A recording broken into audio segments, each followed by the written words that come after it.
अस्सलामुअलैकुम। उम्मीद करती हूँ आप सब खैरियत से होंगे। और सबसे अफसोसनाक आज का वाकया गुल प्लाजा कराची, गुल प्लाजा शॉपिंग मॉल कराची, जो कि पाकिस्तान का सबसे मशहूर तरीन कहना चाहिए गुल प्लाजा, जो कि नामवर है, सबको मालूम है ये चीज़। और जो आज सानिया हुआ, और जो सैटरडे नाइट को सानिया हुआ, इतना बड़ा सानिया कि शायद जिसको जितने अंदाज में कहूँ कम है, जिसको मैं ना चाहते हुए भी जो है बयान नहीं कर सकती लफ्ज़ों में। बहुत बड़ा सानिया हुआ है, बहुत ही अफसोसनाक खबर के साथ जो है मुझे ये मिली। तो सबसे पहले इस सानिये पे इन्ना लिल्लाहि व इन्ना इलैहि राजिऊन। तो उम्मीद करती हूँ कि आप सब खैरियत से होंगे। हुआ कुछ यूँ कि सैटरडे नाइट में जो है ये पूरा सानिया हुआ, और मुझे खबर मिली अपने ऑडियंस वगैरह से, अपनी फैंस वगैरह से, वीडियोस आनी स्टार्ट हुई मेरे पास। और मुझे ये भी कहा गया कि मैं सानिया पे जाके वहाँ पे जाकर जो है सारी चीज़ें मैं डिटेल्स लेकर जी। तो मैं बात कर रही थी, मेरे फैंस ने मुझे वीडियोस वगैरह भेजी डिफरेंट किस्म की, और मुझे बोला कि मैं इस टॉपिक पे बात करूं, और प्लस ये कि मैं वहां जाके खुद देखूं कि क्या हुआ। खैर, मैंने रात को सारी न्यूज़ देखी, फिर सारी चीज़ें देखी, तहकीकात की, इन्वेस्टिगेशन की, और मैं खुद आज संडे मॉर्निंग जो है गई, और वहां जाके जो है मैंने खुद बात करके, मतलब मैं खुद वहां पे गई उस जगह पर, हुआ पे जहाँ पे ये सानिया हुआ। और आज मैं संडे को अपनी आंखों से देख के जाके मैं देखना चाहती थी कि कितना नुकसान हुआ, क्या हुआ, क्या नहीं हुआ। तो मैं वहां जाके जब मैंने अपनी आंखों से देखा, मैं हालांकि मैं संडे को जरा लेट सो के उठती हूँ, लेकिन ये कि मैं आज संडे को सुबह ही गई, और वहां जाके जब मैंने देखा तो कहना चाहिए कि मतलब मैं आपको बता नहीं सकती लफ्जों में कि इतना बड़ा सानिया जब मैंने अपनी आंखों से देखा तो यकीन नहीं आ रहा था कि हमारे मुल्क में कि इतना कुछ जो है आज की मतलब इतना कुछ नुकसान रात में हुआ। और मैंने वहां जाकर जो है वीडियोस पिक्चर्स नहीं ली, क्योंकि सॉरी फॉर दैट, मैं लोगों की बेबसी का मजाक उड़ा नहीं सकती थी। मैं लोगों की बेबसियों को अपनी कैमरे में और वीडियो में रिकॉर्ड नहीं करना चाहती थी, जब न्यूज़ की खातिर। तो मेरा तो इतना बड़ा दिल नहीं है कि मैं मतलब लोगों की बेबसी देख के और जो है मैं ये हरकत करूँ। मैंने इसलिए वहाँ पे कोई रिकॉर्डिंग नहीं करी, कोई कैमरा, कोई फोटोज, कोई मैंने वीडियो किसी किस्म की मैंने वहाँ नहीं बनाई, और बस गई। जिस तरह का मेरा दिल था शायद ही मैं आपको बता सकूँ, मेरे पास अल्फाज नहीं थे कि वहाँ पर जो है उनकी क्या हाल हुआ। बताओ, बाद में गई, सारी चीजें हुई, बात हुई, वहाँ पे सारी चीजें मैं देख कर आई। तो फिर मैंने सोचा कि मैं जब आऊंगी आपको अल्फाज में खुद बयान करूंगी, बताऊंगी कि क्या था, क्या नहीं हुआ, सारी चीजें। तो जैसा कि न्यूज़ में बताया जा रहा है, सारी चीजें एक्यूरेट है, वैसे ही हुआ। और जो लोगों से पता चला एज इट इज, जो एनी शाहिदीन है वहाँ पे एक्यूरेट, जिन्होंने सारी चीजें देखी अपनी आंखों से, वही चीजें थी जो हुआ। बहरहाल आग कैसे लगी, क्या लगाई गई, क्या हुआ, अल्लाह जाने, किसी को नहीं मालूम था। सानिया कुछ यूं हुआ कि सैटरडे नाइट रात को जब दुकानें बंद करने का टाइम था, तो वहाँ पे जो लोग थे, जो खरीदार थे और जो दुकानदार थे, वो शॉपिंग कर रहे थे। जो दुकानदार थे वहाँ पे दुकानें खोल के बैठे थे, और जो वहाँ पे ग्राहक वगैरह, कस्टमर्स वगैरह थे, वो लोग शॉपिंग भी कुछ करने बहुत सारे लोग तादाद में आए हुए थे। फिर क्या हुआ, जब आग लगी तो वो आग लगी है ग्राउंड फ्लोर से आग लगी है, और वो ग्राउंड फ्लोर पे कोई फ्लावर्स की दुकान वगैरह थी या कुछ था वहाँ पे। तो वहां से लगती हुई फूलों में फैलती हुई उस आग ने जो है मतलब हर चीज को अपने लपेट में ले लिया। और सुनने में आया था वहां पे, जब मेरी एक एनी शाहिद से बात हुई, तो उन्होंने ये बताया था कि आग इतनी शदीद थी कि वो उनकी भी दुकान ग्राउंड पे थी, और कोई गारमेंट्स की दुकान थी, और क्या नाम है, जो दो दुकानें गारमेंट्स की थी उनकी, और दोनों दुकानें इतने में उन्होंने शटर डाउन किया है, और बराबर वाली दुकान पूरी उनकी मतलब जल चुकी थी। वो किसी तरह करके उन्होंने ना अपने फादर को बाहर निकाला, और किसी तरह उन्होंने करके खुद किस तरह जान बचा के वो बाहर निकले। और जब उन्होंने मुड़ के देखा, उनकी एक दुकान जल चुकी थी या क्या था, धुएं में नजर नहीं आ रहा था, और वो दूसरी दुकान का क्या हुआ अल्लाह जाने, किसी तरह अपनी जान बचाकर बाहर निकले। और बहुत हिम्मत थी उनके अंदर कि उनकी आंखों में एक आंसू नहीं था, और उन्होंने अपनी दुकान को जलता हुआ वो देखते रहे किस बेबसी के साथ, और वो फिर किसी तरह जान बचा के बाहर निकले। और ये सारी वाकयात कुछ लोगों से सुना कि वहाँ पे कोई लेडी थी जो आई थिंक 7-8 महीने प्रेगनेंसी थी उनकी, क्या था नहीं मालूम, अल्लाह जाने।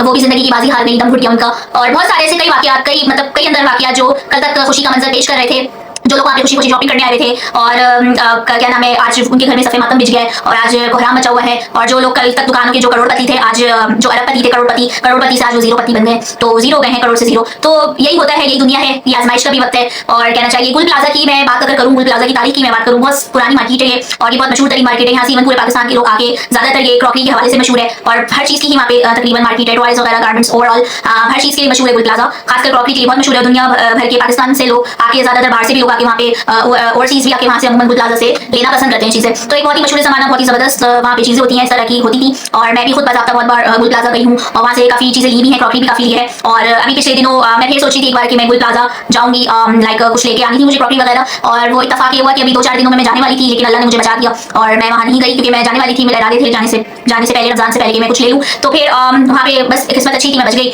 और मैं नहीं गई वहाँ। तो बहरहाल जो ये सब हुआ सानिया, ये बहुत ही अफसोसनाक बात है। गुल प्लाजा की तारीख अगर चेक करें, काफी पुरानी बिल्डिंग हो गई थी। और मैं जब भी वहाँ गई हूँ तो कुछ अजीब से जो है ना वहाँ पे तारे लटकी हुई, और कुछ निजाम अजीब सा, बहुत अजीब सा निजाम था वहाँ पे। इवन आप देखेंगे जो बेसमेंट और ग्राउंड फ्लोर की दुकान, इवन वहाँ पे तो वेंटिलेशन के लिए कोई आपको विंडो भी नहीं दिखेगी। वहाँ पे एसी लगा हुआ था, एसी वगैरह एयर कंडीशन लगे हुए सारे, और वो मतलब घुटी हुई दुकानें। बाहर वाली जो दुकानें वो तो फिर भी सेफ थी, लोग जान बचा के निकल गए, लेकिन जो अंदर अंदर गलियों में दुकानें थी, जो अंदर मॉल के अंदर दुकानें थी, वो सारी की सारी जो है ना मतलब एक दम घुटने का मंजर पेश करती थी। बहुत ही कंजेस्टेड मार्केट थी, क्योंकि पुरानी थी, और ज्यादातर वहाँ पर जो है मेमन बरादरी, क्योंकि ज्यादातर वहाँ पर जो है सुनने में आया है कि जो मेमन बरादरी है, मेमन बरादरी की जो है ना वहाँ पे ज्यादातर मार्केट थी, और भी होंगे वहाँ पे, लेकिन ज्यादातर मेमन बरादरी का वहाँ पे था। तो बहरहाल मैं ये सवाल करती हूँ कि इतनी पुरानी बिल्डिंग जब हो रही थी, इतना बड़ा कमर्शियल आपने हब उसको बनाया था, तो बात सवाल ये कि वहाँ पे ना कोई फाइटिंग का कोई सिस्टम नहीं था, वहाँ पे ना कोई आग बुझाने के आलात थे, ना पे वहाँ ना कोई इक्विपमेंट्स थे कि इंसान फौरन जाके अपनी जान बचा सके। इवन वहाँ पे 16 गेट है प्लाजा के अंदर, 16 गेट मौजूद है। 16 गेट वहाँ पे तो बहुत सारे लोगों को ये भी नहीं मालूम कि 16 गेट किधर किधर है। एटलीस्ट वहाँ पे कुछ इस तरह का बाहर जाने का रास्ता रखते कि लोग अपनी बर्बाद जान बचा सकते। लेकिन क्योंकि हमारे लोगों में शऊर नहीं है, कुछ नहीं है, वहाँ पे गुल प्लाजा में ज्यादातर लोग जो है ना वहाँ पे शादियों की शॉपिंग करने आ रहे होते हैं, ज्यादातर जहेज बनाने के लिए क्रॉकरियां या जहेज बनाने के लिए क्रॉकरियां ले रहे होते हैं। हमारी पाकिस्तानी कौम को शादियों बच्चे पैदा करने से फुर्सत मिले तो जो है ये टेक्नोलॉजी और एजुकेशन और अवेयरनेस हासिल करें। इनको प्रोडक्टिविटी का शौक ही नहीं है हमारी पाकिस्तानी कौम को, इनको बस बच्चों का शौक है, इनको बच्चे पैदा करने का शौक है। बच्चे जाके टेढ़े मेढ़े गली के कुत्ते की तरह पलते रहे, बच्चे टेढ़े मेढ़े कुत्ते गली के जो टेढ़े मेढ़े जो गली के कुत्ते होते हैं उनकी तरह बच्चे पलते रहते हैं इनके। और फिर जो है क्या नाम है, शादियां करना होता है, बस शादियां करके इनको दुनिया कहाँ चांद पे पहुंच गई है। हमारे यहाँ से शादियों से ही नहीं निकल पाते लोग। शादियों से निकलेंगे तो अवेयरनेस आएगी, पता चलेगा कि टेक्नोलॉजी भी कोई चीज़ है, पता चलेगा कि अपने आप को अवेयरनेस यहाँ तक लोगों को समझ नहीं है। हमारी जो खवातीन है उनको हेल्थ का नहीं पता, उनको फिटनेस का नहीं पता, उनको मतलब ये डिफेंस नहीं अपना करना आता कि जब ऐसी कोई सिचुएशन हो जाए आपके ऊपर कोई अटैक करे तो आपको अपने आप को कैसे डिफेंड करके आगे बचा के अपनी जान जाना है। हमारे तो ये हाल है, वही खाया पिया पड़ गए, जिसम इतने हैवी हो जाते हैं कि चला नहीं जाता, तो लोगों को बचाना नहीं आता। यहाँ पे मर्द में और सिर्फ लेडीज की बात नहीं कर रही है, जेंट्स लेडीज कोई भी हेल्थ के हवाले से खा के इतने इनके पेट निकल आते हैं, इतने इनके जिसम हैवी हो जाते हैं। जब इस तरह के कोई वाकयात होते हैं तो अपने आप को इवन ये लोग बर वक्त बाद में तो मदद आएगी, लेकिन सबसे पहले जो अपना सेल्फ अवेयरनेस होती है, जो अपने आप को बचाना होता है, उनको वो भी बचाना नहीं आता। ये तो हालात है, जबकि दुनिया भर में कई वाकयात होते हैं तो सबसे पहले वो अपना सेल्फ डिफेंस सिखाया जाता है, या सेल्फ डिफेंस सिखाया जाता है कि कैसे अपने आप को इन हालात और वाकयात से निकल के अपने आप को बचाना है। क्योंकि जान को पहले जान है तो जहां है, जान बचेगी तो मान लिया भाड़ में, जान बचेगी तो फिर आप आगे की चीजें करेंगे ना। जब आपकी जान ही नहीं रहेगी तो आप क्या करेंगे, आप तो कुछ भी नहीं कर सकेंगे। तो खैर ये सारी हमारे मुल्क में अवेयरनेस नहीं है। फिर खैर ये वाकया हुआ सारा, वहाँ पे तकरीबन बताया जा रहा था 60-100 के करीब लोग अंदर फंसे हुए थे सारा। फिर ओवरनाइट फिर हमारी प्यारी फायर ब्रिगेड की टीमें जो है बादशाह साहिबान जो है, बादशाह सलामती कहूंगी, वो देर से पहुंचे। सुनने में यही आया, वहाँ पे बात हुई जब मेरी वहाँ पे लोगों से जाके, तो यही सुनने में आया कि जो शिकवे जो वो थे, फायर ब्रिगेड लेट आई, आपके मेयर कराची लेट आए, भाई कोई फंक्शन हो रहा था या क्या हो रहा था जो आप सब लोग लेट आए, समझ से बाहर है, लोग वहाँ जल रहे हैं, कुड़ रहे हैं, करब में आवाजें दे रहे हैं कि हमें बचा लो, अपने प्यार को फोन करके बोले हमारा दम घुट रहा है, बचा लो। यार आप लोग इंसान हो या जालिम हो या जानवर हो, कौन हो आप लोग? सिंध मेयर, मैं कराची के मेयर से पूछती हूँ, सिंध गवर्नमेंट से पूछती हूँ, आप लोग जानवर हो या क्या हो? मुझे नहीं समझ आता। आप लोगों की लाइफ इतनी लग्जरियस है, आपके घर से अगर कोई जनाजा उठे तो आपको पता चले कि लोगों के घर जनाजे उठ चुके हैं, आपको शर्म नहीं आती जरा सी भी कि लोगों के साथ क्या हो रहा है, क्या क्या सानियां हो रही है लोगों के साथ, लेकिन आपको अपनी लग्जरियस लाइफ की पड़ी हुई है। और मुझे जमात इस्लामी बहुत अच्छी लगती है, लेकिन इस बार मुझे जमात इस्लामी से भी जो है शिकवा है कि 24 घंटों के बाद आपने आके देखा जमात इस्लामी भी लेट आई है, और आपने आके अब देखा और अब आके आपने रात में स्टेटमेंट दिए न्यूज़ पे कि जो है कि ऐसा हुआ। कहाँ थे सब? आग पूरी ओवरनाइट लगी रही है, पूरी रात लगी रही है, अभी भी लगी हुई आग कि वो सिर्फ 70% बुझी आग। क्या बाकी का 30% क्या होगा? 30% में मजीद बढ़ी जा रही है, पूरे मलबे गिर गए, पूरी जो है ना गुल प्लाजा की बैक की इमारत गिर गई यार, आगे का फ्रंट गिर गया। मतलब आप लोगों को कोई मतलब शर्म ही नहीं है, किसी को, किसी भी पार्टी वाले को शर्म ही नहीं है। मतलब मैं अगर तो किसी पार्टी के हक में नहीं हूँ, पहली बात मैं बिल्कुल न्यूट्रल होकर, मैं सिर्फ कराची कहाँ थे उस वक्त ये सब लेट आए, मैं किसी पार्टी के हक में तो नहीं हूँ, मैं न्यूट्रल बात करी और मैं आवाम के लिए हमेशा से बात करती आई हूँ। तो मैं आज भी कराची की आवाम के लिए बात करूंगी, उन गमज़दा खानदानों के लिए बात करूंगी और उनके हक के लिए बात करूंगी कि आप लोग कहाँ थे तमाम सिंध गवर्नमेंट। इतना आपको यहाँ पे बजट दिया जाता है, इतना आपको यहाँ पे क्या नाम है, आपको इस्लामाबाद से इतना बजट मिलता है, आपको सिंध के लिए, कराची के लिए इतना कुछ मिलता है, वो सब कहाँ जाता है? कराची वालों से तो आप टैक्स तो बहुत लेते हैं, वो टैक्स कहाँ जाता है? हमारी आवाम का टैक्स कहाँ जाता है? वो सब कहाँ जाता है कि हमें उसके बेनिफिट्स नहीं मिलते? मैं वही सवाल करती हूँ। यहाँ पे बच्चे गटरों में, मेन होलों में गिर रहे हैं, वाकयात हो रहे हैं, सब कुछ हो रहा है, लेकिन किसी को परवाही नहीं है। वहाँ पे आप अपने में लगे हुए, यहाँ पे रोड, आप लोग नफसियाती मरीज लगते हैं मुझे, रोड तोड़ते हैं, रोड बनाते हैं, रोड तोड़ते हैं, रोड बनाते हैं, खोद के रख देते हैं उसको, गवर्नमेंट को ब्लैकमेल, फिर आप फेडरल गवर्नमेंट को ब्लैकमेल करते हैं। इस्लामाबाद में आप लोग फिर बड़े बड़े इदारों को, वज़ीर आज़म शहबाज शरीफ को, बाकी लोगों को ब्लैकमेल करते हैं,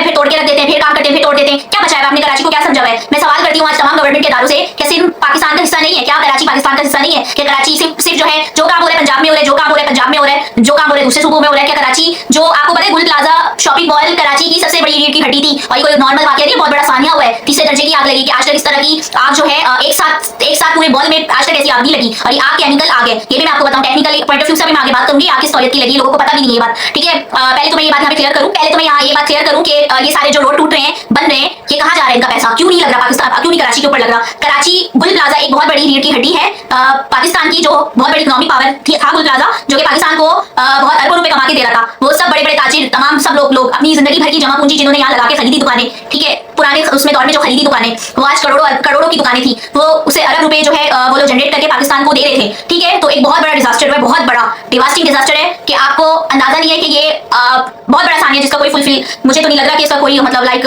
मैं मेरे तो अल्फाज मेरे साथ नहीं दे रहे कि मैं क्या बोलूं, इसका कोई मतलब जो है ना मुझे नहीं लग रहा कि इसका कुछ नेमुल बदल हो पाएगा। माल की तो खैर है यार, जाने चली गई हैं, माल तो आ जाएगा, जान चली गई फिर क्या होगा? और कुछ लोगों की पुरानी वो थी दुकानें। सन 1985 के बाद गुल प्लाजा का आप लोगों ने स्ट्रक्चर जरा नहीं बदला, वही का वही, सेम का सेम, वही पुराने दौर का आपने रखा हुआ, एक जगह एक दुकान की जगह आपने दो दुकानें बना के बेच दी, इस तरह आपने कंजेस्टेड तरीके से उसको बनाया। आप ये देखें लकी वन है, डॉल्बिन मॉल है, कितने जबरदस्त इंटरनेशनल लेवल के उन्होंने कंस्ट्रक्ट करे हुए, फाइटिंग जो है उन्होंने फायर एग्जिट रखे हुए इतने सारे, वो इंटरनेशनल तरीके का तर्ज तामीर बना हुआ है, इतने बड़े बड़े मॉल्स, वो देखें किस तरह से उन्होंने इंटरनेशनल लेवल पे बनाए हुए हैं, तरीके के बनाए हुए कि खुदा न करे कल को वहां कोई वाकया होता है तो लोग वहां से जान बचा के निकल सकते हैं इजीली। लेकिन यहाँ पे तो कोई लाइक रेनोवेशन ही नहीं हुई गुल प्लाजा के अंदर, मजीद कोई ना जदीद आलात लगे। मैं गुल प्लाजा के प्रेसिडेंट से सवाल करती हूँ, जो गुल प्लाजा के चेयरमैन है जो भी है, वो कहाँ थे? उन्होंने क्यों नहीं अंदर ये फायर फाइटिंग के फायर एग्जिट्स और ये सारी चीजें क्यों नहीं उन्होंने इक्विपमेंट्स अंदर इंस्टॉल करे? क्यों नहीं उन्होंने जान बचाने की लोगों को तरतीब दी, अवेयरनेस दी, कोई ट्रेनिंग दी, कोई लाइक कुछ ट्रेनिंग वगैरह कुछ भी मतलब होती है, आपने लोगों को क्यों अवेयरनेस नहीं दी? ठीक है, यहाँ पे हमारे क्यों ऐसे इदारे नहीं है मौजूद जो लोगों को अपने सेल्फ डिफेंस की ट्रेनिंग दें? क्यों हमारे ऐसे वो नहीं है कि एटलीस्ट जब तक मदद पहुंचती है उससे पहले अपना बचाव कर सके? यहाँ पे मैं खवातीन को भी इतना ही ब्लेम करूंगी, जेंट्स को भी उतना ही ब्लेम करूंगी। यहाँ खवातीन सिर्फ अपने घरों की बुराइयां, अपने हस्बैंड की बुराइयां, अपने शौहरों की बुराइयां, अपनी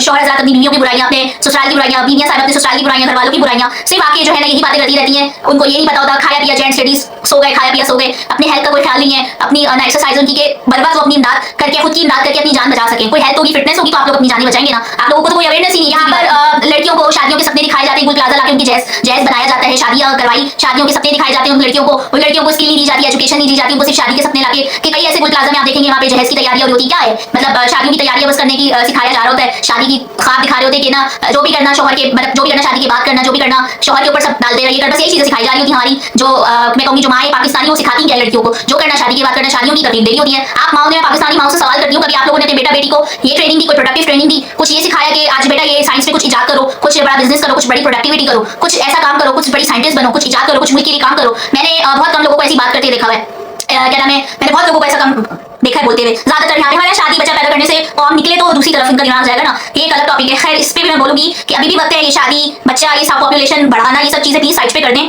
फालतू होटलों पे बैठना खत्म कर दें, अपनी अर्निंग्स पे ध्यान दें। मैं फिर बात करूंगी, अपनी अवेयरनेस पे, सेल्फ अवेयरनेस पे काम करें, अपनी स्किल्स पे काम करें, अपनी चीजों पे काम करें, कुछ प्रोडक्टिविटी करें, कुछ बड़े बड़े बिजनेस प्लान करें, कुछ इजाद करें, कुछ पाकिस्तानी तरक्की के लिए काम करें। अभी भी वक्त है। ये तो हुआ ये टॉपिक। सेकंड बात करूंगी कि ये जो सारे इदारे थे, मेयर थे, मैं इन सबको कहूंगी आप फौरी तौर पे रेजिग्नेशन दें, आप फौरी तौर पे इस्तीफा दें। आप लोग इस काबिल नहीं है कि इस सीट पर बैठे कि यहाँ पे बच्चे मेन होल में गिर जाते हैं, यहाँ पे रोड टूट जाते हैं, एक्सीडेंट्स हो जाते हैं, कभी डब्बर माफिया आ जाती है, कभी कराची वालों को पानी नहीं मिलता, कभी कराची वालों को टैंकर माफिया लूट रही है, कभी कुछ हो रहा है, कभी कुछ हो रहा है। मतलब क्या है, आपने क्या बनाया है कराची को? तो अल्लाह का शुक्र है, अल्लाह पाक ने कराची को पैसे से नवाजा है। अभी भी उन लोगों को मैं सैल्यूट करती हूँ कि जिनके प्यारे इस वाकये में शहीद हो गए हैं, वो फिर भी बैठ के ये बात कह रहे हैं कि हमें कुछ नहीं चाहिए, हमारे प्यारे लौटा दो, हमें हमारे प्यारे हमारी जो है जाने वापस लौटा दो, हम कर लेंगे माल का बाद भी कुछ। इतनी उनके बड़े दिल है, बहुत बड़ी बात है कि इतना बड़ा दिल लेके वो लोग अपने प्यारों के इंतजार में खड़े हैं। कुछ की लाशें निकली हैं, कुछ की डेड बॉडीज वहां निकली, कुछ लोग जिंदा लोगों को रेस्क्यू करके फौरी तौर पे हॉस्पिटल्स पहुंचा के उनको रेस्क्यू किया गया और उनको जो है बर्निंग जो है डिपार्टमेंट में शिफ्ट करके उनकी मरहम पट्टी करके कुछ को घर भेज दिया गया, जो मैं सारी रिपोर्ट लेकर आई थी सुबह। कुछ को भेज दिया गया, कुछ अभी भी 60-70 अफराद या 100 के करीब लगभग लापता है, तो उनका नहीं पता कि वो जिंदा में है या क्या उनके साथ हुआ है, उनके फोन नहीं मिले। मैं तो यही दुआ करूंगी अल्लाह करे अंदर जो लोग भी फंसे वो सब जिंदा हो, सलामत हो, अल्लाह के हिफ्ज़ व अमान में हो,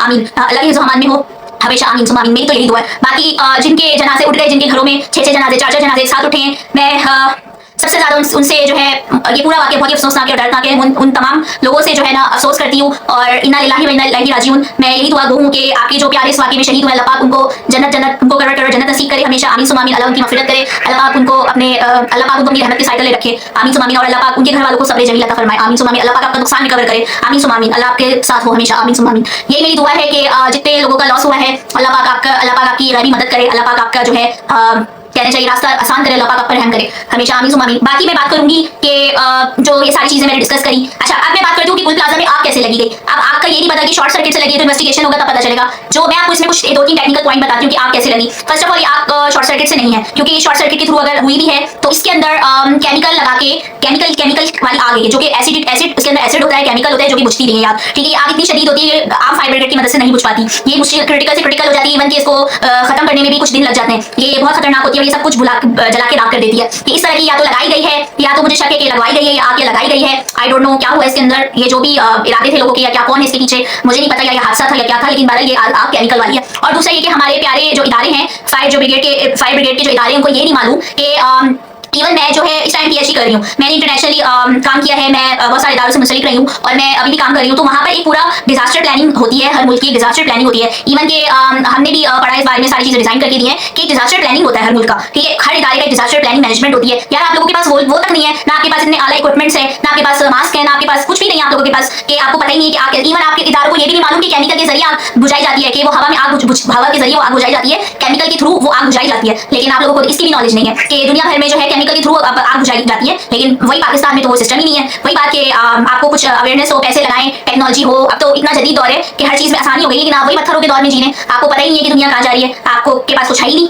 आप में इंसानियत ही नहीं है, आपकी लग्जरियस लाइफ लगी हुई है। आपको यहाँ पर माए अपनी बेटियों को ट्रेनिंग देनी होती है कि जी आपको कोई प्रिंस आएगा, जैसे कोई प्रिंस टाइप का कोई बंदा आएगा, आपको आएगा, वो ले जाएगा। अब यहाँ पे जो है, यहाँ पे शेखानी साहब आएंगे, वो आके लोगों को इमदाद देंगे। यहाँ पे कोई प्रिंस बनकर अगला आ जाएगा, या प्रिंस करीम की तरह कोई होगा बंदा, वो आएगा जो कि आपको हॉस्पिटल सारी चीजें बना के देगा। आपको अपनी बेटियों को ये ट्रेनिंग दी, कोई शहजादा आएगा, आपको ले जाएगा, आपकी सारी ख्वाहिशात पूरी करेगा। लेकिन अपनी प्रिंसेस बेटियों को ये नहीं सिखाती कि किसी मर्द पे डिपेंड होना छोड़ दो, अपना सब कुछ खुद करो, सब कुछ खुद अपनी तैयारी करो, अपनी हर चीज को खुद करना सीखो, और जो है ना मतलब अपने बोझ खुद उठाना सीखो, अपनी जिम्मेदारी खुद उठाना सीखो, एजुकेशन लो, स्किल सीखो, अर्न करो, ताकि अपनी ख्वाहिशात पूरी कर सको, किसी मर्द पे डिपेंड ना होना पड़े, उसी तरह किसी मर्द को औरत पे डिपेंड ना होना पड़े। ठीक है, तो हमारे तो ये चीजें सिखाई नहीं जाती। इनको लगता है कि प्रिंस करीम की तरह कोई आएगा, प्रिंस करीम आगा खान की तरह कोई आएगा जो यहाँ पे हॉस्पिटल स्कूल्स बनाएगा, और इनको चाहिए कोई प्रिंस शेखानी की तरह कोई आएगा बंदा, इनकी इमदाद करेगा, बिलावल भुट्टो की तरह कोई आएगा और इनकी वो करेगा, इमदाद करेगा। आप क्यों किसी के इंतजार में हाथ फैला के बैठते हैं, मुझे ये नहीं समझ आता। और अल्लाह ना करे इस तरह के जब वाकयात हो जाते हैं, कोई अल्लाह ना करे कोई बेवा हो जाती है, कोई अल्लाह ना करे कोई किसी औरत के साथ मुश्किलात आ जाती है, कोई बच्चा यतीम हो जाता है या कुछ हो जाता है, फिर वही औरतें जो है ना फिर दूसरों की राह देख रही होती हैं कि वो दूसरे हमारा बोझ उठाएं, फिर वही जो है अपनी फैमिलीज पे भी बोझ बनती है, दूसरों पे भी बोझ बनती है। तो ये तालीम और स्किल खुदा ना चाहे मर्द हो या औरत, आपके लिए उसी दिन के लिए होती है जब खुदा ना करे ऐसा कोई वाकया हो, या खुदा ना करे आपकी जिंदगी में कोई ऐसा वक्त आए, मुश्किल वक्त आए, तो ये स्किल और एजुकेशन आपकी काम आती है। और जरूरी नहीं है कि अल्लाह ना करे वाकया हो या मुश्किल वक्त आए, आप वैसे भी कोशिश करें, एजुकेशन लें और स्किल करें, काम करते रहें, ताकि आपका बोझ आप अपना खुद उठाएं, आप अपना बोझ लोगों पर ना डालें। तो प्लीज कोई किसी का जिम्मेदार नहीं है, हर बंदा अपना खुद जिम्मेदार है। तो प्लीज आप कोशिश करें कि ऐसे मुश्किल वक्त से निपटने की भी आप तैयारी करें। इस वीडियो में मैं ये भी लेसन दूंगी, इस वाकये से बहुत सारे सबक सीखने चाहिए। मैं बहुत टेक्निकल बातें कर रही हूँ, तो प्लीज खुदा के लिए आप अपने बच्ची को, औरत हो मर्द हो, सब प्लीज एजुकेट हो, स्किल्स करें, प्रोडक्टिविटी करें, और अपने मुल्क पाकिस्तान के लिए बेहतरीन से बेहतरीन काम करें। और बाकी मैं यही कहूंगी कि सिंध गवर्नमेंट और जितने इदारे हैं, और हमारे जो वज़ीर आज़म शहबाज शरीफ साहब हैं, उन्होंने भी बहुत अफसोस किया है, बाकी लोगों ने भी अफसोस किया है, लेकिन ये सिर्फ वाकई अफसोस की नौयत का नहीं, ये सिर्फ अफसोस करने से पूरा नहीं होगा। मैं वज़ीर आज़म शहबाज शरीफ से रिक्वेस्ट करूंगी और कि आप इसको सिंध गवर्नमेंट को आप देखें और इनसे मेयर कराची से आप इस्तीफा लें, कुछ भी करके इनसे रेजिग्नेशन लें। और ये तो आवाम की जानो माल से खेल रहे हैं, ये इस काबिल नहीं है। और डीएमसी में जो भी लोग बैठे हुए हैं, आप सारे डीएमसी में इतने कम पढ़े लिखे लोगों को सिफारिश पे बिठाएंगे, तो इसी तरह के फिर वाकयात रोनमा होंगे, जिनको टेक्नोलॉजी नहीं पता, जिनको कुछ पता ही नहीं है किसी भी चीज का, वो ऐसी वाकयात बढ़ते रहेंगे और ऐसे नुकसान अल्लाह न करे होते रहेंगे फ्यूचर में भी। वज़ीर आज़म शहबाज शरीफ से मैं रिक्वेस्ट करूंगी कि प्लीज इन तमाम इदारों से, सिंध गवर्नमेंट, मेयर कराची, इन सब से आप इस्तीफे ले, रेजिग्नेशन ले फौरी तौर पर, क्योंकि ये लोग आवाम की जानो माल से खेल रहे हैं। के ये सब इदारे रेजिग्नेशन दे फौरी तौर पर, क्योंकि ये आवाम के जानो माल से खेल रहे हैं एज यूजुअल, और ये लोग इनको कुछ भी मालूम नहीं। और डीएमसी में भी इन्होंने रिश्वत पे लोग बिठाए हुए जो एजुकेट बिल्कुल नहीं है, और बिल्कुल अंगूठा छाप लोगों को जब ये लोग बिठाएंगे तो ऐसा ही होगा, ना कोई पढ़ाई ना कोई हुनर है, इस तरह के सिफारिश पे लोग बैठे हैं, तो फिर इस तरह के वाकयात अल्लाह ना करे फ्यूचर में भी रोनमा होते रहेंगे और ये सिलसिला रुकेगा नहीं। तो प्लीज फौरी तौर पर आप इवन आज देखें सिंध में फर्स्ट टाइम जो है हेल्पलाइन, आज मतलब हेल्पलाइन मैंने देखा कि हेल्पलाइन आज क्या है, इस तरह के थाने पे आप अब हेल्पलाइन लेकर आ रहे हैं कि इतना बड़ा। माजी में भी कराची में देखिए बल्दिया टाउन की आपको याद होगा, आग जो जिस तरह हुई थी उसमें कितने लोग शहीद हुए थे, क्या क्या नहीं हुआ था वहाँ पे, ये मुझे बताने की जरूरत नहीं है। माजी में इस तरह का वाकया हुआ, और ये गुल प्लाजा का सबसे बड़ा डिजास्टर है। ये 3rd डिग्री की आग लगी है, जो कि 3रे दर्जे की कहलाई जाती है, उर्दू में बात करूँ तो ये 3rd डिग्री की फायर है, और ये जो है बहुत खतरे की मतलब बात है। ये कोई नॉर्मल बात नहीं है, लोगों का हर चीज लुट गई है, लोगों का सब कुछ चला गया है, लोगों की जिंदगी भर की कमाई चली गई है, लोग बेरोजगार हो गए हैं। मैं गवर्नमेंट को एक और रिक्वेस्ट करूंगी कि प्लीज जो लोगों का नुकसान हुआ है, जान तो वापस नहीं आ सकती है, लेकिन प्लीज जो इनके दुकानों का जो भी नुकसान हुआ है, तो प्लीज इनको मुतबादी कोई जगह दें, कोई इनका नुकसान प्लीज रिकवर करें, कुछ भी करें, इनका रिकवर करें। कुछ क्या लोग कमाने वाले नहीं है, वाहिद कफील है जो दुनिया में नहीं रहे, तो प्लीज खुदारा के जिनके जो बेचारे लोग हैं, जो घर वाले, उनको सपोर्ट करें और उनको आप कोई मुतबादी जगह दें, उनकी जो भी नुकसान हुआ है उसको प्लीज रिकवर करें, कुछ भी करके, ताकि उनका फाइनेंशियल जो लॉस है वो रिकवर हो जाए।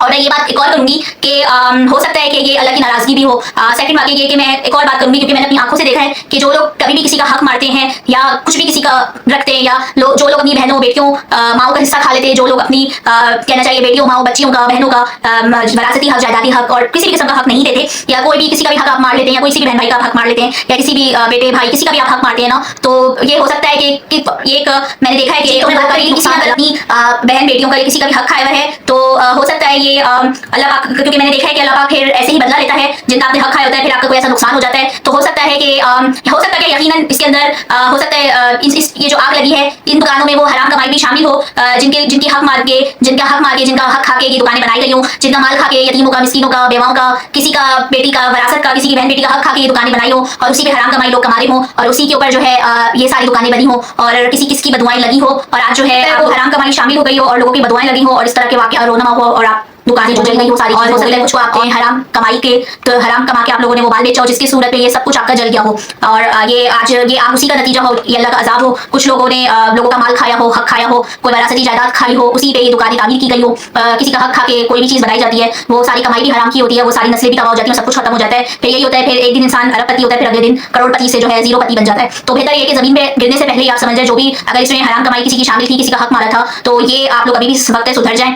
ये अल्लाह का इशारा था, अल्लाह की वार्निंग थी कि हो सकता है अल्लाह का वार्निंग को अल्लाह का इशारा हो, यकीनन ये अल्लाह का इशारा है कि आप अभी भी वक्त सुधर जाएं, जिसका जो हक है उसको दे दें, वरना अगला नंबर इसी तरह, अगला नंबर लियाकत मार्केट का भी हो सकता है, अगला नंबर सदर मार्केट का भी हो सकता है, अगला नंबर बोटन मार्केट का भी हो सकता है, अगला नंबर डॉलमेन का भी हो सकता है, अगला नंबर लकीवन का भी हो सकता है, अगला नंबर इसी का भी हो सकता है। तो अगला नंबर कुछ भी हो सकता है, अगला नंबर फिर इसी तरह फिर किसी भी तरह का किसी भी का भी नंबर आके एकदम से ना, फिर यही होगा कि आपका दुकान जानो माल फिर सब चला जाता है। तो प्लीज ये एक तरह से अल्लाह का साइन, एक वार्निंग वो भी है, अल्लाह की एक तरफ से वार्निंग भी है कि प्लीज सुधर जाएं, जिसका जो हक है उसको अदा कर दें तो बेहतर है। बाकी ये है कि मैंने देखा है कि इस तरह के वाकयात पे भी सियासत होती है बहुत ज्यादा, और अल्लाह ना करे किसी के घर में इंतकाल हो जाए, कोई मैयत हो जाए या वो हो जाए, तो वहाँ पे भी घर घर में सियासत चल रही होती है, रिलेटिव्स में आपस में सियासत चल रही होती है कि भाई इसको बुलाओ उसको मत बुलाओ, किसी का 100 में 40वां है भाई उसको बुलाओ उसको ना बुलाओ, उस मतलब मरने पे भी आप सियासत कर रहे हैं यार। आप जहाँ पे अल्लाह का नाम लेने जा रहे हैं, आप अल्लाह के काम जहाँ नहीं करने जा रहे हैं, किसी बंदे को आप बख्शने जा रहे हैं, आप उसमें भी सियासत कर रहे हैं यार। आप मतलब ये इंसानियत इतनी गिर गई है, इतनी गिर गई है, जब तो फिर हशर देखें मुसलमानों का क्या हो रहा है। ठीक है, आप यार एक 40वें पे सियासत करें, आप 100वें पे सियासत कर रहे हैं, आप कोई कुरान खानी मिलाद है या कोई और अल्लाह का जिक्र की कोई महफिल है, आप उस पर सियासत कर रहे हैं। लाइक ये क्या है, क्यों किस तरह की आप लोग किस सियासत में पड़े हैं, और जब पकड़े जाते हैं फिर एक दूसरे पे डालते हैं कि इसने किया उसने किया,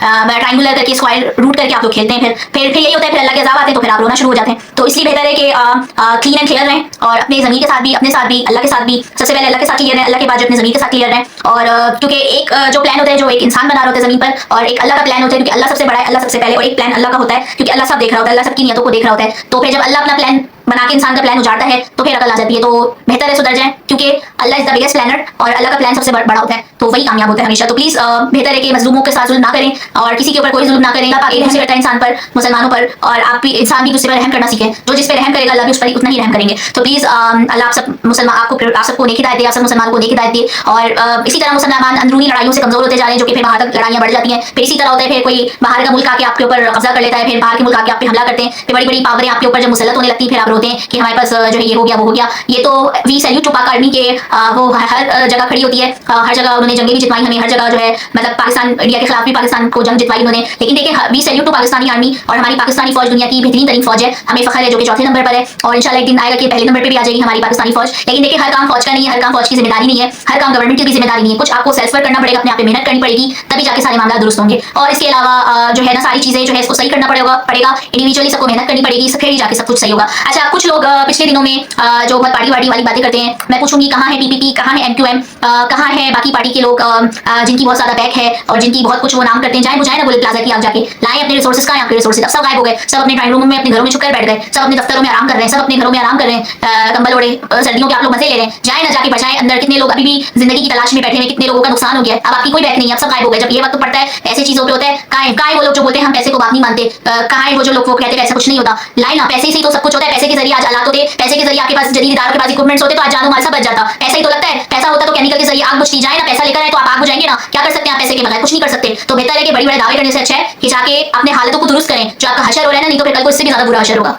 अच्छा, आखिर में बस यही बात करूंगी, प्लीज गवर्नमेंट सिंध में वज़ीर आज़म शहबाज शरीफ को, मरियम नवाज साहिबा को, मैं गवर्नमेंट को, मैं जरदारी साहब को, मैं सबको यही रिक्वेस्ट करूंगी कि प्लीज जो भी ये सानिया हुआ है, प्लीज इनकी माली मदद करें, इनका जितना हो सकता है नुकसान को रिकवर करें। वो जिम्मेदार, मैं यहाँ पे एक और बात ऐड करूंगी कि जो जिम्मेदारान है इस वाकई में, गुल प्लाजा के वाकई में जो भी जिम्मेदारान है, उसको लाजमी से कड़ी सजा दी जाए, या अगर ये हादसा आती है या शॉर्ट सर्किट है, जो भी वजह है, जो भी इसके जिम्मेदारान है, जो भी इसके वो है कसूरवार, इनको जरूर इन्वेस्टिगेशन करके देखा जाए और सजा दी जाए, जो भी इसमें मुलविस है। तो प्लीज, ताकि आइंदा ये वाकयात ना हो। तो मैं यही बात करूंगी कि आखिर में कि जितने भी ये है, मैं शहबाज शरीफ से रिक्वेस्ट करूंगी, ये जितने भी करंट सिंध गवर्नमेंट के मेयर, जो भी सिंध गवर्नमेंट के इदारे, कराची में जो भी इदारे काम कर रहे हैं, ये लोग बिल्कुल लोगों के लिए काम नहीं कर रहे। आप लोग जो है फौरी तौर पर इनको फायर करें, इनसे इस्तीफा ले, रेजिग्नेशन लें, किसी भी तरह करके इनको निकालें। और क्योंकि इनको बहुत टाइम देके देख लिया, इनको बहुत कुछ करके देख लिया, ले लोग लेकिन नहीं करे। आप जमात इस्लामी को मौका दें, वहां उसमें पढ़े लिखे लोग हैं, हाईली पीएचडी क्वालिफाइड लोग हैं, जो कि टेक्नोलॉजी सब चीजें उनको मौका नहीं करने का, वो लोग बहुत काम करेंगे। या आप ऐसे पढ़े लिखे अच्छे क्लास वाले लोगों को बिठाएं, एजुकेटेड लोगों को बिठाएं, जिन्हें पता है आजकल टेक्नोलॉजी वगैरह, वो जदीद जो है डिजास्टर प्लानिंग करेंगे, डिजास्टर मैनेजमेंट करेंगे, ताकि ये फ्यूचर में इस तरह के वाकयात ना हो ना हो। तो प्लीज आप कुछ ऐसा करें कि इन सबको हटा के जो है आप ऐसे लोगों को बिठाएं कि मुस्तकबिल में ऐसे वाकयात ना होंगी। आखिर में कि मेरा दिल बड़ा दुखता है। लाइक मैंने जब से कंटेंट क्रिएशन शुरू करी या जब से मैंने ब्लॉग्स बनाना लिखना स्टार्ट करे हैं, मतलब कोई भी मैंने वाकया देखा, आई दिन मैं मतलब लाइक कोई भी बात करती हूँ, रजिया निगारी करती हूँ, तो मुझे ज्यादातर ना लाइक गमगीन वाकयात पे या ये ज्यादा मुझे देखने को मिल रहे हैं। जैसे खुशी तो हराम हो गई है इस मुल्क के अंदर ना, मतलब आए दिन इतनी मायूसी, डिप्रेशन, अमवात लोगों की देख के दिल बड़ा दुखता है। और कराची जैसा शहर जो रीढ़ की हड्डी हो पूरे पाकिस्तान मुल्क की, रीढ़ की हड्डी कहते हैं जिसे, और इतना बड़ा इकोनॉमिक हब हो, जितना फायदा देता है पूरे पाकिस्तान को, कराची का हाल देख के बहुत दिल दुखता है कि कराची अपना शहर है, यहाँ पैदा हुए पले बड़े, मतलब दुनिया देखी है, सब देखा है, लेकिन कराची में का जो अभी हाल हो गया है, किसी दौर में कराची क्या हुआ करता था, लोग यहाँ आते थे, अब उल्टा यहाँ से लोग भाग रहे हैं। मतलब क्या है, तो वही होता है फिर इस तरह की जब हुकूमतें आती हैं तो क्या होता है, जो एजुकेटेड और क्वालिफाइड और अच्छे मेच्योर समझदार लोग होते हैं, पढ़े लिखे लोग, हाई क्वालिफाइड लोग होते हैं, वो या तो मुल्क छोड़ देते हैं या बाहर चले जाते हैं या फिर शहर शिफ्ट कर लेते हैं, यही होता है, फिर अच्छे शहर माइग्रेट कर लेते हैं। तो मेरा दिल बड़ा दुखा हुआ है कि वाकया आज का ये स्पेशली गुल प्लाजा के वाकये में मेरा दिल बहुत ज्यादा दुखा हुआ है और बहुत ज्यादा मुझे आज अफसोस हो रहा है इस कदर कि मेरे पास अल्फाज नहीं है। और मतलब मैं क्या बोलूँ, और ये वाकया देखने के बाद दिल मेरा इतना बुरा हो गया कि मैं भी यही सोच रही हूँ कि या तो शहर माइग्रेट कर लूँ या शहर बदल लूँ या फिर मुल्क शिफ्ट कर लूँ, शहर शिफ्ट कर लूँ या मुल्क शिफ्ट कर लूँ, दोनों में से तो मैं कोई काम बहुत जल्द करने वाली हूँ। वो आप सबको जल्द पता चल जाएगा। बाकी ये है कि क्योंकि मेरा दिल इतना बड़ा नहीं है कि मैं वाकया, मतलब हमेशा यही होता है मायूसी की, मतलब जितना कोशिश करो कि अच्छी तरफ चीजें, अच्छी टॉपिक्स पे बनाने की कोशिश करो, ऐसा कोई वाकया हो जाता है कि मतलब ऐसी चीज होती है कि मुझे फिर बात करनी पड़ती है उसके ऊपर। तो प्लीज कोशिश करें कि ऐसे वाकयात ना हो, अच्छी अच्छी, वैसी लोगों की जिंदगी में टेंशन है तो प्लीज अच्छी वाइब्स और अच्छी चीजें हों, ताकि लोगों का डिप्रेशन ना हो, लोग खुश रहे, हंसी खुशी प्रोडक्टिविटी के साथ काम करें अपने मुल्क के लिए। और बाकी मैं एक और बात बोलूंगी आखिर में कि गुल प्लाजा में जो 2000 के करीब 2000 दुकानें हैं, अगर उनमें इंश्योर, कुछ दुकान के अगर इंश्योरेंस हुए में है, अगर जो अकलमंद ताजिर हजरात है, जो अकलमंद बिजनेसमैन लोग हैं, अगर उन्होंने कोई भी इंश्योर्ड होती दुकानें की कोई भी ऐसी नागहानी सूरत में नुकसान रिकवर हो जाता है, अगर वो इंश्योरेंस हुई उन दुकानों की, तब तो उनका दुकानें रिकवर हो जाएंगी। और कुछ अगर दुकानें कुछ की किसी ने इंश्योरेंस नहीं ली हुई थी, किसी ने इंश्योर नहीं करवाया था, किसी ने दुकान की इंश्योरेंस नहीं की थी, तो फिर तो वो बहुत बड़े बेवकूफ थे कि उनका अगर इतना नुकसान हो गया है तो रिकवर होने में टाइम लग जाएगा। तो प्लीज माल तो वापस आ जाएगा, खैर है, लेकिन प्लीज मैं इस वाक्य से आपको ये भी सबक मिलता है कि कोई भी बिजनेस करें, कोई भी गाड़ी भी ले आप लोग, तो प्लीज उसको इंश्योर कराएं, लाजमी लाजमी उसका इंश्योरेंस करें। घर हो, कुछ भी हो, आपका कोई भी प्रॉपर्टी हो, मूवेबल इमूवेबल कोई भी प्रॉपर्टी हो, प्लीज उसको जरूर इंश्योर कराएं, उसको इंश्योरेंस कराएं, उसको इंश्योरेंस उसकी जरूर ले, ताकि खुदा न करे इस तरह के वाकयात की सूरत में, किसी डिजास्टर की सूरत में, किसी तूफान की सूरत में, किसी भी किस्म का डिजास्टर की सूरत में आपका वो नुकसान रिकवर हो जाता है फौरी तौर पे। तो प्लीज मेक श्योर कि आप हर चीज का इंश्योरेंस जरूर कराएं। तो इन तमाम वाकयात से बहुत चीजें, आज के इस प्लाजा के वाकये से बहुत सारी चीजें सीखने को मिलती हैं, बहुत सारी चीजें जो है ना आपको बदलने की जरूरत है। आप बदलेंगे तो इंशाल्लाह सारी चीजें बेहतर हो जाएंगी। इसी के साथ ही आखिर में फिर मैं कहूंगी, गुल प्लाजा का वाकया बहुत ही अफसोसनाक वाकया था। अल्लाह पाक रहम फरमाए, अल्लाह पाक खैर वाफियत के मामला करे और अल्लाह पाक आसानी पैदा करे सबके लिए हमेशा, आमीन सुम्मा आमीन। इसी के साथ ही मैं आज का टॉपिक यहाँ एंड करती हूँ। Doctor engineer signing off. अल्लाह हाफिज।